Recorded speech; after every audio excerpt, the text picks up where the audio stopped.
CPA இது bro channel, chalk piece academy, design your future and educational channel.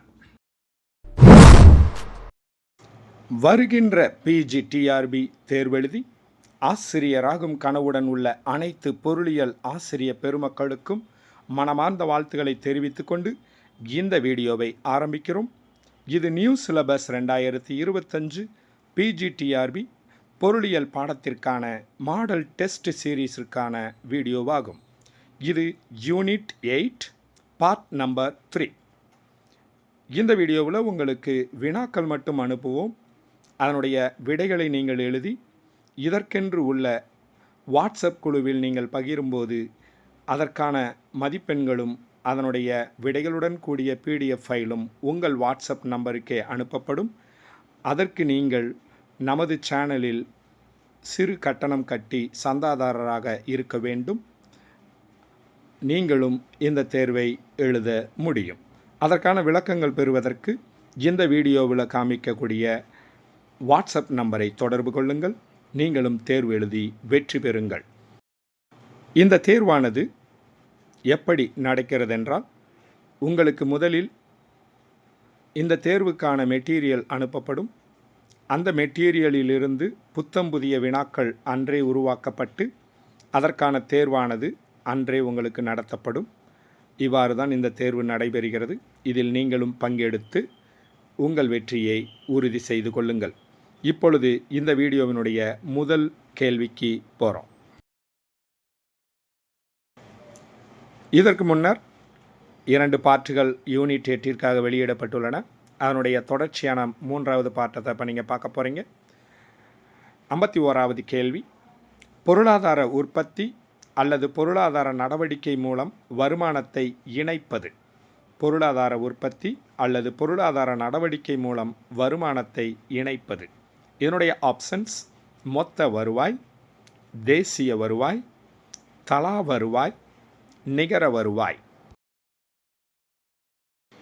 52வது கேள்வி, கீழ்கண்டவற்றில் எது தேசிய வருவாயில் சேர்வது?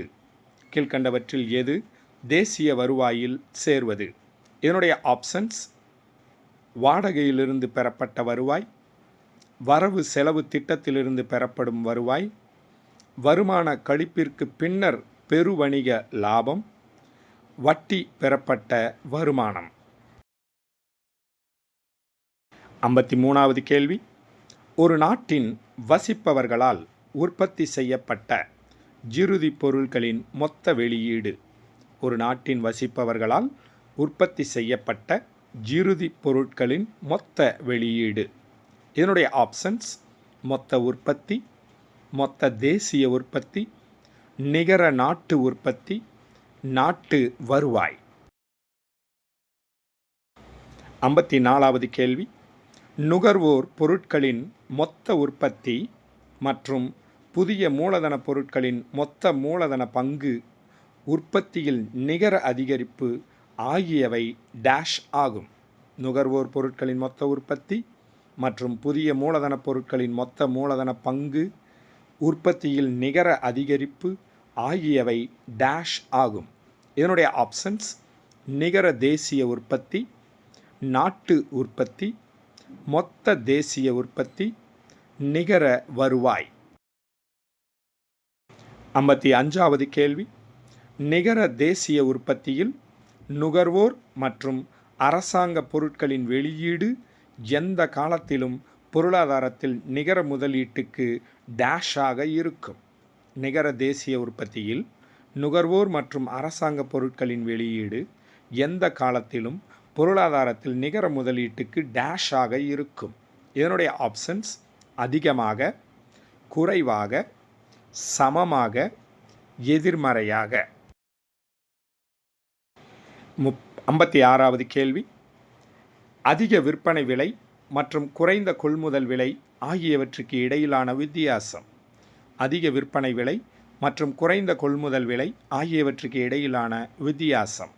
இதனுடைய ஆப்ஷன்ஸ் மூலதன ஆதாயம், மூலதன நுகர்வு கொடுப்பன அளவு, நிகர தேசிய உற்பத்தி, மூலதன பங்கு. 57வது கேள்வி, உற்பத்தி திறனை பராமரிக்க ஒரு நாடு மேற்கொள்ள வேண்டிய செலவினங்களை அளவிடுவது. உற்பத்தி திறனை பராமரிக்க ஒரு நாடு மேற்கொள்ள வேண்டிய செலவினங்களை அளவிடுவது. இதனுடைய ஆப்ஷன்ஸ்: நிகர தேசிய உற்பத்தி, மூலதன ஆதாயம், மூலதன நுகர்வு கொடுப்பன அளவு, மூலதன பங்கு.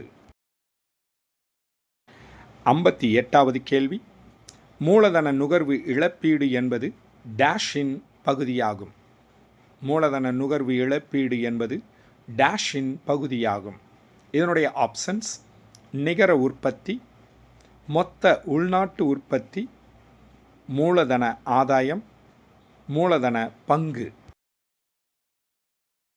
59வது கேள்வி, ஒரு நிறுவனத்தின் மூலதனத்தின் மொத்த அளவு.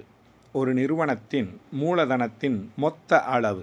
இதனுடைய ஆப்ஷன்ஸ்: மூலதன பங்கு, உள்நாட்டு உற்பத்தி, நிகர உற்பத்தி, மூலதன ஆதாயம்.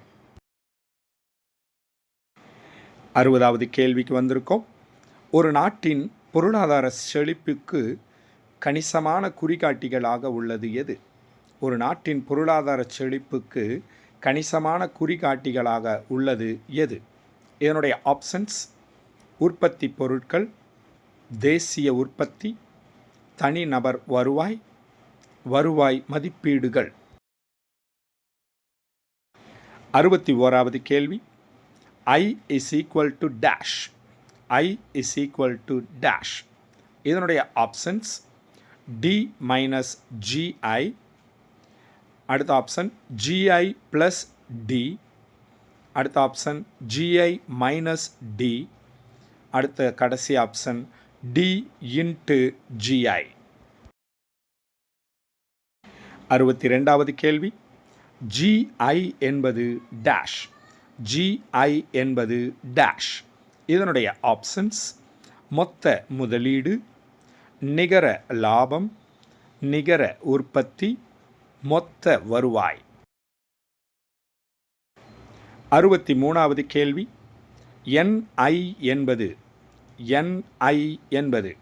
இதனுடைய ஆப்ஷன்ஸ்: தேசிய வருவாய், மொத்த உள்நாட்டு உற்பத்தி, நிகர உற்பத்தி, மொத்த செலவு. 64வது கேள்வி, GNP is equal to C plus S plus D என்பதில் D என்பது. GNP is equal to C plus S plus D என்பதில் D என்பது. இதனுடைய ஆப்ஷன்ஸ்: நிகர வருவாய், மொத்த செலவு, மதிப்பிறக்கம், ஏதுமில்லை. 65வது கேள்வி, கூட்டு நுகர்வு மற்றும் முதலீடு டேஷை குறிக்கிறது. கூட்டு நுகர்வு மற்றும் முதலீடு டேஷை குறிக்கிறது. இதனுடைய ஆப்ஷன்ஸ்: நிகர வருவாய், நிகர உற்பத்தி, மொத்த வருவாய், மொத்த தேசிய உற்பத்தி. 66வது கேள்வி, தொழில் சுதந்திரத்தின் மீது ஓங்கியிருக்கும் அதிகப்படியான ஒழுங்குமுறை கட்டமைப்பை அகற்றுவதை பிரதான நோக்கமாக கொண்டது. தொழில் சுதந்திரத்தின் மீது ஓங்கியிருக்கும் அதிகப்படியான ஒழுங்குமுறை கட்டமைப்பை அகற்றுவதை பிரதான நோக்கமாக கொண்டது. இதனுடைய ஆப்ஷன்ஸ்: உலகமயமாக்கல், தனியார் மயமாக்கல், நவீனமயமாக்கல், தாராளமயமாக்கல். 67வது கேள்வி, இந்தியாவில் பொருளாதார சீர்திருத்தத்தை தொடங்கியது. இந்தியாவில் பொருளாதார சீர்திருத்தத்தை தொடங்கியது. கீழ்கண்டவர்களில் யார் அப்படின்றதான் கேள்வி. இதனுடைய ஆப்ஷன்ஸ்: நரசிம்மராவ், வாஜ்பாய், ராஜீவ் காந்தி, எவருமில்லை. 68வது கேள்வி, நிதி ஆயோக் டேஷ் ஆண்டில் அமைக்கப்பட்டது. நிதி ஆயோக் டேஷ் ஆண்டில் அமைக்கப்பட்டது. இதனுடைய ஆப்ஷன்ஸ்: 2015, 2016, 2019, 2014. 69வது கேள்வி, திரு நரசிம்மராவ் இந்திய பிரதமராக நியமிக்கப்பட்ட ஆண்டு. திரு நரசிம்மராவ் இந்திய பிரதமராக நியமிக்கப்பட்ட ஆண்டு? இதனுடைய ஆப்ஷன்ஸ் 1991, 1992, 1993, 1994. 70வது கேள்விக்கு வந்திருக்கோம். திரு நரசிம்ம ராவினுடைய அரசு டேஷ் ஆண்டின் தொழிற்கொள்கை நின்று முழுவதுமாக வெளியேறியது. திரு நரசிம்ம ராவினுடைய அரசு டேஷ் ஆண்டின் தொழிற்கொள்கை நின்று முழுவதுமாக வெளியேறியது. அதாவது இதற்கு முன்னர் எந்த ஆண்டில் வெளியிடப்பட்ட தொழிற்கொள்கையிலிருந்து இவருடைய அரசு முற்றிலும் வெளியேறியதுன்றதான் கேள்வி. இதனுடைய ஆப்ஷன்ஸ் 1952, 1956, 1954, 1960. 71வது கேள்வி. டேஷ் ஆண்டின் தொழிற்கொள்கையானது 18 தொழில்துறையின் ஒரு சிறிய தொகுதியை தவிர அனைத்து திட்டங்களுக்கும் தொழில்துறை உரிமம் ரத்து செய்யப்பட்டது. டேஷ் ஆண்டின் தொழிற்கொள்கையானது 18 தொழில்துறையின் ஒரு சிறிய தொகுதியை தவிர அனைத்து திட்டங்களுக்கும் தொழில்துறை உரிமம் ரத்து செய்யப்பட்டது. இதனுடைய ஆப்ஷன்ஸ் 1992, 1993, 1991, 1990. 72வது கேள்வி.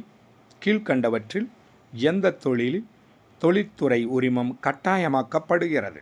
கீழ்க்கண்டவற்றில் எந்த தொழிலில் தொழில்துறை உரிமம் கட்டாயமாக்கப்படுகிறது?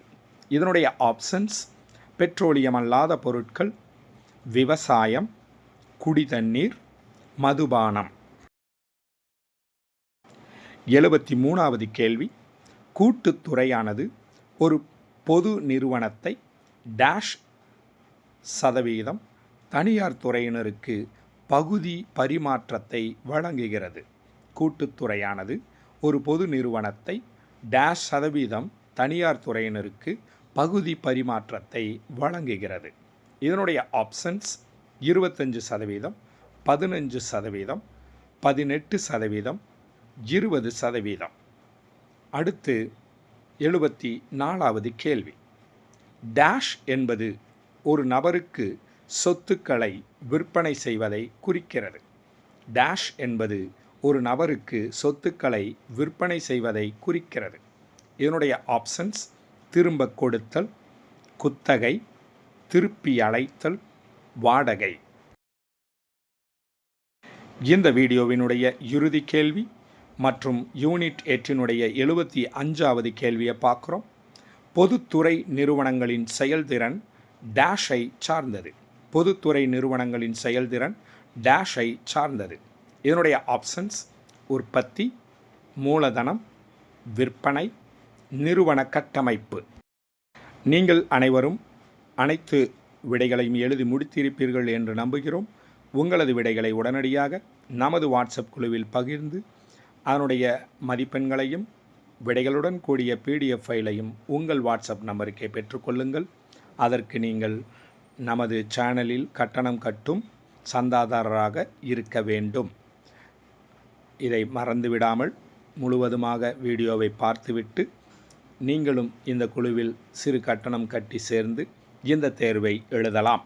அதற்கான விவரங்கள் இந்த வீடியோவில் காண்பிக்கக்கூடிய வாட்ஸ்அப் நம்பரில் தொடர்பு கொண்டு பெற்றுக்கொள்ளுங்கள். மனமார்ந்த வாழ்த்துகளுடன் உங்கள் சாக்பீஸ் அகாடமி. மீண்டும் அடுத்த வீடியோவில் சந்திப்போம்.